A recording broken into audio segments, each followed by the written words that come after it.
दोस्तों, Bihar education hub में आपका स्वागत है। मैं कृति कुमारी आज आपके सामने एक प्रेरणादायक कहानी लेकर आई हूँ। तो चलिए शुरू करते हैं। बूझी मोमबत्ती। एक पिता अपनी 4 वर्षीय बेटी मिनी से बहुत प्रेम करता था। ऑफिस से लौटते वक्त वह रोज़ उसके लिए तरह तरह के खिलौने और खाने पीने की चीज़ें लाता था। बेटी भी अपने पिता से बहुत लगाव रखती थी और हमेशा अपनी तूतली आवाज़ में पापा पापा कहकर पुकारा करती थी। दिन अच्छे बीत रहे थे कि अचानक एक दिन मिनी को बहुत तेज बुखार हुआ।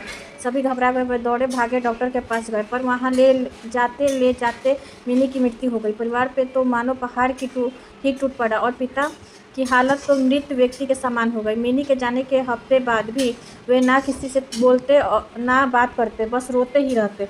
यहाँ तक कि उन्होंने ऑफिस जाना भी छोड़ दिया और घर से निकलना भी बंद कर दिया। आस पड़ोस के लोगों और नाते रिश्तेदारों ने उन्हें समझाने की बहुत कोशिश की, पर वे किसी की ना सुनते। उनके मुख से बस एक ही शब्द निकलता, मिनी। एक दिन ऐसे ही मिनी के बारे में सोचते सोचते उनकी आंख लग गई और उन्हें एक स्वप्न आया। उन्होंने देखा कि स्वर्ग में सैकड़ों बच्चियां परी बनकर घूम रही है। सभी सफ़ेद पोशाकें पहने हुए हैं और हाथ में मोमबत्ती लेकर चल रही है। तभी उन्हें मिनी भी दिखाई दी। उसे देखते ही पिता बोले, मिनी मेरी प्यारी बच्ची, सभी परियों की मोमबत्तियाँ जल रही है, पर तुम्हारी बूझी क्यों है? तुम इसे जला क्यों नहीं लेती? मिनी बोली, पापा मैं तो बार बार मोमबत्ती जलाती हूँ, पर आप इतना रोते हो कि आपके आंसुओं से मेरी मोमबत्ती बुझ जाती है। ये सुनते ही पिता की नींद टूट गई। उन्हें अपनी गलती का एहसास हो गया।